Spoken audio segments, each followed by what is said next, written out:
आशुतोष महाराज जी की जय, सच्चे दरबार की जय, श्री रामचंद्र की जय, दिव्य ज्योति जागृति संस्थान की जय। मित्रों, आइए कुछ जान लेते हैं अपने गुरु जी के बारे में। कहते हैं कि इतिहास कभी न कभी अपने आप को दोहराता जरूर है।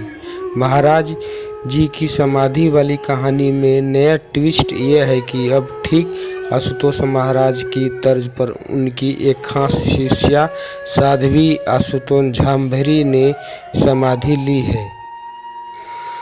ये आस्था, अंधविश्वास, चमत्कार और विज्ञान के कशमकश की एक अजीब कहानी है।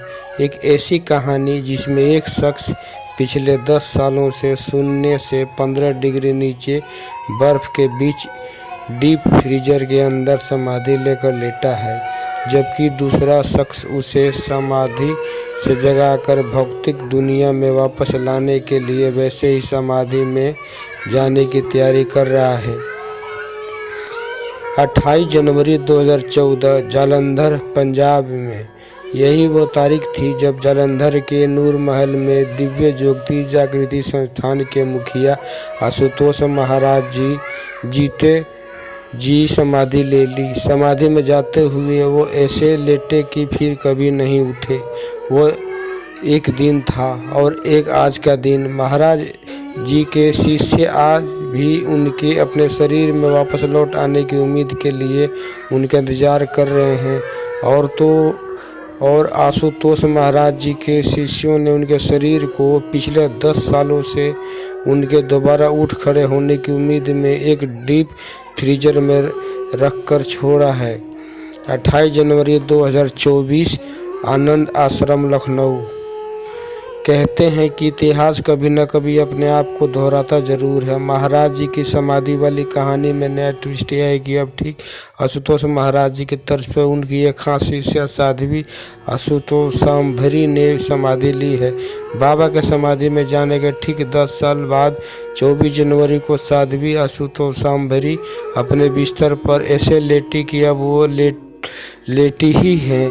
फिलहाल उनके पूरे शरीर पर कई तरह के लेप लगे हैं और उनके शिष्य उनका दिन रात ख्याल रख रहे हैं। आशुतोष महाराज के चाहने वालों की माने तो बाबा ने समाधि ब्रह्म ज्ञान की प्राप्ति के लिए ली थी, लेकिन अब उनकी शिष्या आशुतोष झांभरी की समाधि का मकसद अपने गुरु यानी आशुतोष महाराज जी को उनकी समाधि से वापस लाने का है। यानी अपने गुरु को समाधि के लौटा लाने के लिए अब उनकी शिष्या भी समाधि में चली गई हैं। लखनऊ के आनंद आश्रम में आशुतोष झांभरी को मानने वाले लोगों का कहना है कि अब खुद आशुतोष झांभरी तभी समाधि से वापस लौटेंगे जब वो अपने गुरु आशुतोष महाराज जी को वापस ले आएं। वो समाधि की हालत में ही अपने गुरु से संपर्क साधेंगी और उन्हें वापस अपने शरीर में लौट आने के लिए कहेंगी, और ऐसा करने में उन्हें 1 महीने का समय लगेगा। मगर सवाल यह है कि क्या यूं लेटे लेटे किसी की समाधि में चले जाना मुमकिन है, वो भी ऐसी समाधि में इंसान के लिए सांस लेना भी जरूरी ना रह जाए, उसे सर्दी गर्मी का भी असर ना हो, ना भूख प्यास का एहसास हो, और तो उसके शरीर को डीप फ्रीजर में रख दिया जाए और फिर भी उसे कोई फर्क ना पड़े। क्या ऐसी समाधि भी मुमकिन है? मेडिकल साइंस और तर्क के पैमाने पर इन सारे सवालों के जवाब ना में हैं। डॉक्टरों के मुताबिक ऐसा किसी की मौत की हालत में ही हो सकता है, और एक बार मरने के बाद इंसान कभी दोबारा जिंदा नहीं होता।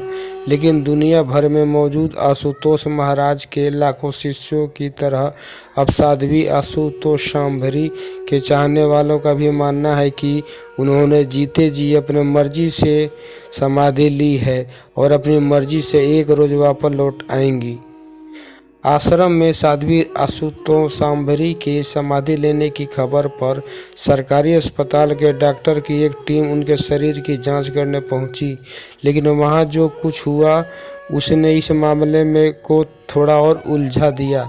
समाधि में लेटी साध्वी आशुतोषाम्बरी की ना तो सांसें चल रही थी, ना पल्स रेट एक्टिव था और ना ही हार्ट बीट ही चल रही थी, लेकिन हैरानी भरे तरीके से उनके शरीर पर लगी ईसीजी मशीन हरकत कर रही थी।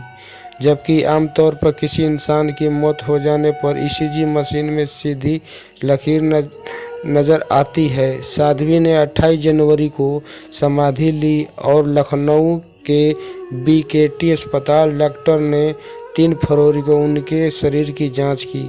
तब भी इस ईसीजी मशीन की हरकत जारी थी, जिसे देखकर खुद उनकी जांच करने वाली टीम के पास कोई जवाब नहीं था। हालांकि फिलहाल साध्वी आशुतोषाम्बरी की समाधि उनके बिस्तर पर ही है। शिष्यों ने उनके शरीर को आशुतोष महाराज जी के शरीर की तरह फिलहाल किसी डीप फ्रीजर में बंद नहीं किया है, क्योंकि उनका मानना है कि साध्वी बिस्तर पर समाधि की हालत में ही अपनी आत्मा को जागृत कर अपना काम खुद कर लेंगी और समाधि में वापस लौट आएंगी। बाबा महादेव का कहना है कि आशुतोष महाराज ने अपनी शिष्या आशुतोषाम्बरी को आंतरिक संदेश भेजा था और कहा था कि उन्हें समाधि से वापस ले आएं, क्योंकि इन लोगों ने डीप फ्रीजर में कैद करके रखा हुआ है, लेकिन मैं वापस नहीं आ पा रहा हूँ। जाहिर एक साध्वी की समाधि को लेकर चर्चाओं का बाजार भी गर्म है। कई लोग इस पर सवाल भी खड़े कर रहे हैं। ऐसे आनंद आश्रम की ओर से नूर महल वाले दिव्य ज्योति जागृति संस्थान की तरह की अदालत में एक अर्जी दी गई है, जिसमें साध्वी आशुतोषाम्बरी के शरीर को सुरक्षित रखने की मांग उनके शिष्यों ने की है। 10 साल से डीप फ्रीजर में है आशुतोष महाराज जी का शरीर। अब आइए जरा आशुतोष महाराज और उनकी समाधि के बारे में बात कर लेते हैं। जालंधर के अपने आश्रम में आशुतोष महाराज पिछले 10 सालों से डीप फ्रीजर में लेटे हैं। उनके अनुयायियों का कहना है कि उन्होंने समाधि ले रखी है। हालांकि डॉक्टर तो उन्हें पिछले 29 जनवरी 2014 को ही मुर्दा करार दे चुके हैं, लेकिन महाराज के भक्त हैं कि ये मानने को तैयार ही नहीं, बल्कि उनका तो यह कहना है कि महाराज खुद अपनी मर्जी से गहरी समाधि में लीन हैं और ऐसे ही उनका अंतिम संस्कार करना तो दूर, उनके बारे में सोचना भी नामुमकिन है।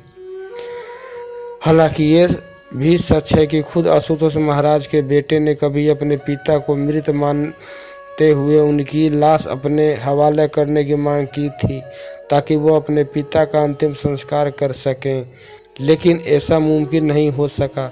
आशुतोष महाराज के शरीर को डीप फ्रीजर में रखने वाले उनके अनुयायियों का तर्क है कि चूँकि भारत में संत अक्सर हिमालय के आसपास समाधि लेते रहे हैं, इसलिए आशुतोष महाराज के शरीर को भी शून्य से नीचे 15 डिग्री के तापमान पर रखा गया है, ताकि उन्हें भी अपने इर्द गिर्द हिमालय जैसा वातावरण मिल सके। उधर लखनऊ के आनंद आश्रम में समाधि लेने वाली साध्वी आशुतोषाम्बरी को लेकर एक विवाद भी खड़ा हो गया है। सोशल मीडिया पर दिव्य ज्योति जागृति संस्थान की ओर से एक पोस्ट वायरल है, जिसमें उनकी समाधि से संस्थान का और खुद आशुतोष महाराज के आश्रम का कोई लेना देना ना होने की बात कही गई है। आधिकारिक बयान के नाम से जारी एक पोस्ट में कहा गया है कि साध्वी आशुतोषाम्बरी की समाधि असल में स्वार्थ सिद्धि के लिए है और सस्ती लोकप्रियता हासिल करने के लिए है। हालांकि आज इस तक वायरल चिट्ठी की पुष्टि नहीं हो सकी है। फिलहाल तो समाधि की समयावधि 1 महीने की बताई गई है, लेकिन आने वाले दिनों में इस मामले का आखिरी अंजाम क्या होता है, ये देखने वाली बात होगी। क्या वाकई आशुतोषाम्बरी अपने गुरु को समाधि से वापस लेकर आ पाती हैं, या फिर अपने गुरु की तरह लंबी समाधि में चली जाती हैं? सबसे बड़ा सवाल यही है।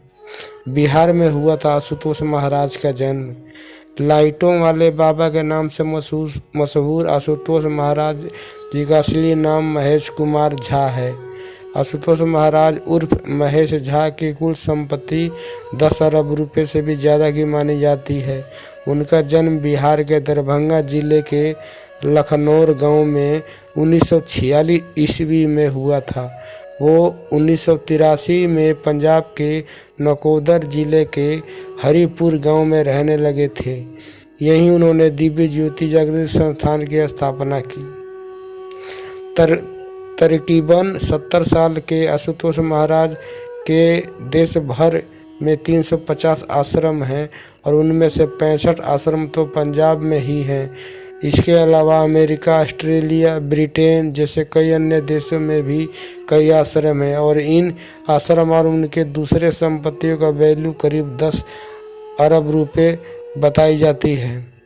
इतना ही नहीं, महाराज जी के श्रद्धालुओं की गिनती करोड़ों में पहुंच चुकी है और इन्हीं श्रद्धालुओं की मदद से देश भर में उनके आश्रमों की स्थापना की गई।